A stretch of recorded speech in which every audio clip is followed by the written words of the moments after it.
How to save a Snapchat video someone sent you. Hello and welcome to our channel.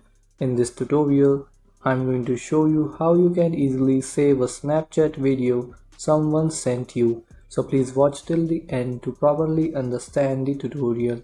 And if you find this video helpful, please give it a thumbs up and subscribe to be notified when we upload new videos. So without any further ado, let's get started. So open your Snapchat app, go to chats, and this person sent me a video. So first I'm gonna view it.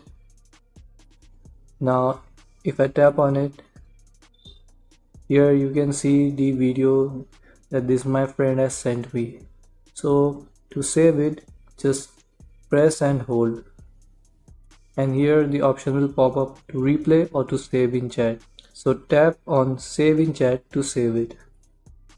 Now the video is saved in chat, but remember guys, the person of which you video just saved will also get a notification that you saved this video in chat, and this video will only be saved in the chat and not on your phone.